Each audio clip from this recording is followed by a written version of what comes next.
Hello, super friends, and welcome back to another episode of Superhero Saturday, where we talk about the arts of superheroes, storytelling, and so much more. My name is Annie, and I've actually done a number of videos, a whole series on naming the different types of characters in your superhero fiction works.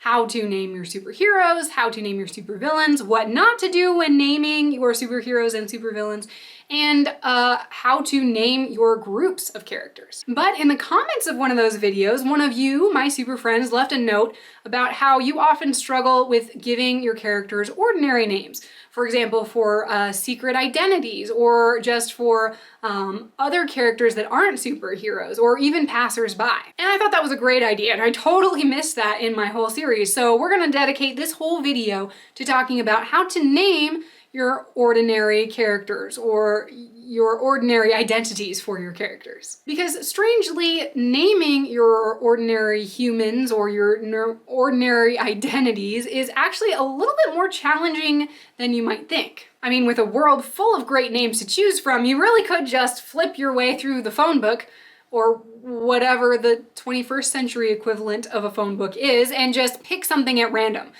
But it doesn't usually work that way. To be completely honest, most of the time what I do to name my characters is I just either have them already, instinctually named in my head, or I do a Google search for baby names and just keep scrolling until something hits me. But I do want to give you guys a few other things that you might consider when naming your own characters that might kind of help give you some guidelines to get from point A to point Adam or Amy or whatever. So instead of coming up with some kind of process for eliminating different types of things and narrowing it down, what I'm just gonna do is give you 9 pieces of advice of things to consider when approaching the task of naming your characters. So with all that out of the way, let's start off with the list and go on through it. The first thing that I think is really important to consider when picking a name for your ordinary characters or your ordinary identities is to consider what level of uniqueness you want to use.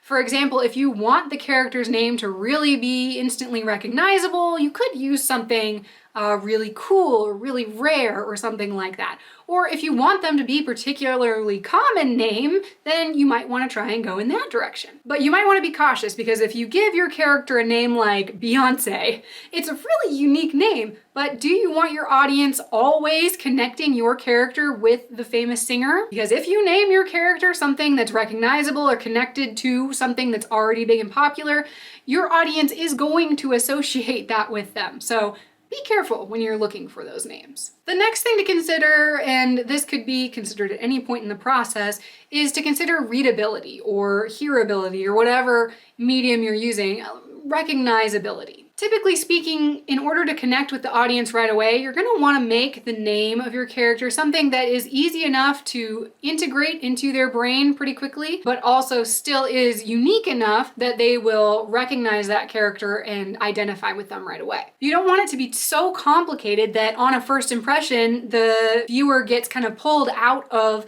the experience of engaging with your story and say, wait, how do you pronounce that name?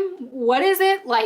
Huh? It's pretty good to kind of keep something in the realm of something that's moderately recognizable, or at least easy enough to read or hear and anchor to, so that the audience isn't, bogged down with the task of trying to remember all of these different names. They can move on to the more important thing, which is your story. Another thing to consider when picking a name or brainstorm a category of names for your characters is to consider the meaning of the name itself. For example, my name is Anne, which means grace, typically in most Google searches, which I think is funny because sometimes I feel like I am one of the least graceful people out there, by which I mean I'm typically a big klutz.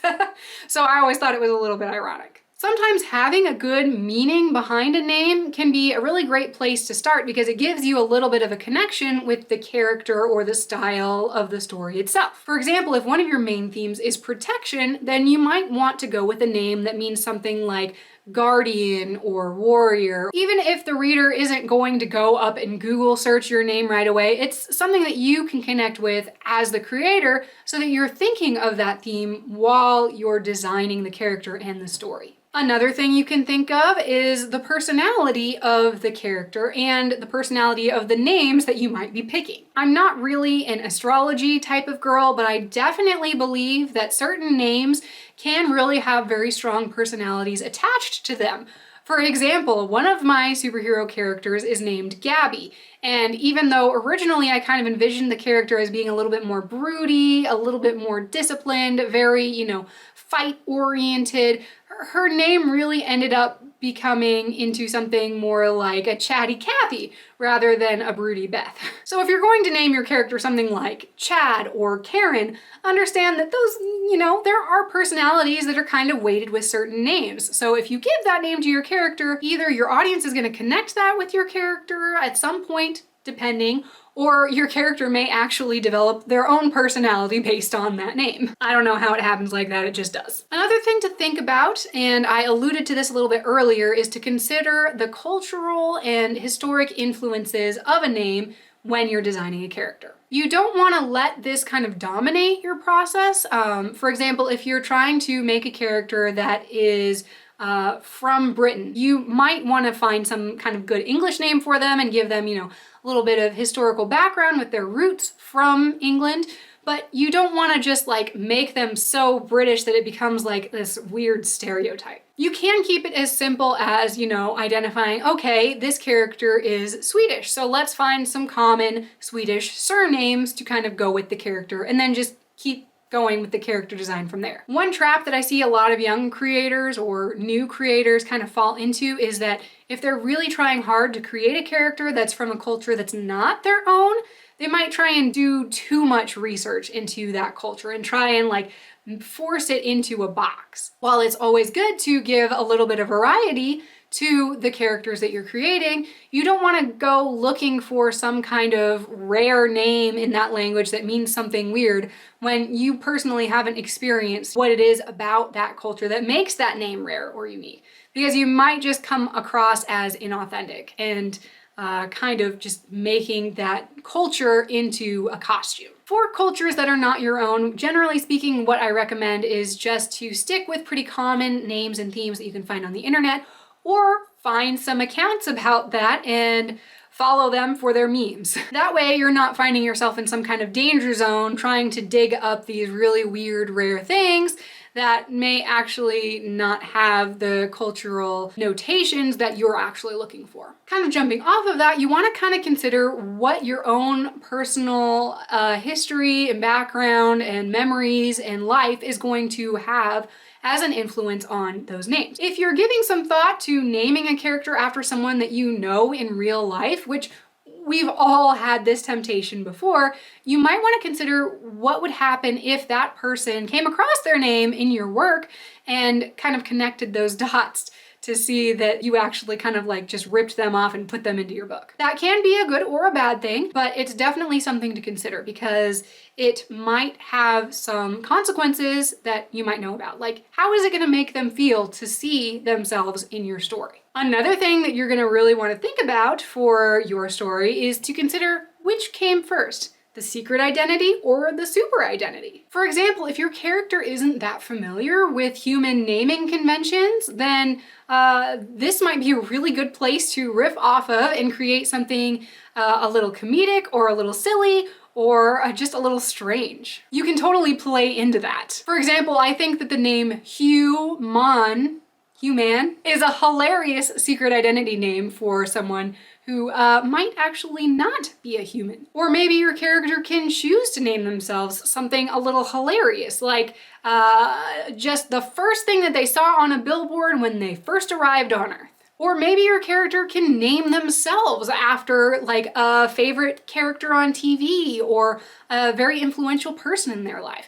There's all sorts of ways that you can pull from this, and that still doesn't necessarily help with picking that name, but it can help give a little bit of depth to the naming process that can actually appear in your story. The next thing that you can consider is to consider the actual style of the story that you're trying to tell, or the style of picking different names. For example, if you're in the superhero genre, you might want to pull a Stan Lee and give all of your characters names that have the same letter in the first name and the last name. Stan Lee was not the first person to do this, but he definitely did it a lot. And it became kind of a trope of the superhero fiction world that superhero names typically have that same convention. You've got Bruce Banner, you've got Peter Parker, even Kamala Khan is a great example of something that's really recognizable, acknowledges her own cultural heritage, and also is a really fun name to use. Alternately, maybe your characters are all named in the same style, like they all mean the same kind of things, or they all come from the same type of culture,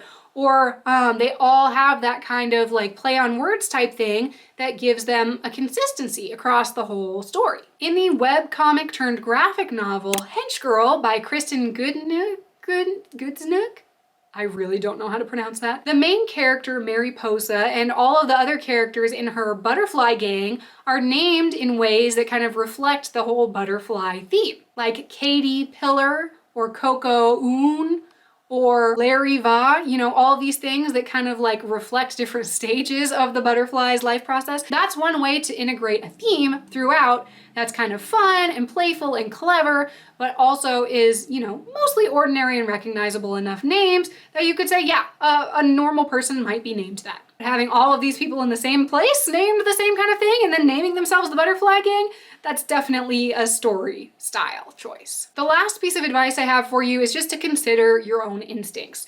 If you see a name and it just really speaks to you for this type of character, maybe just go with your gut. Does your character seem like someone who'd have a 3-syllable name or a name that starts with T?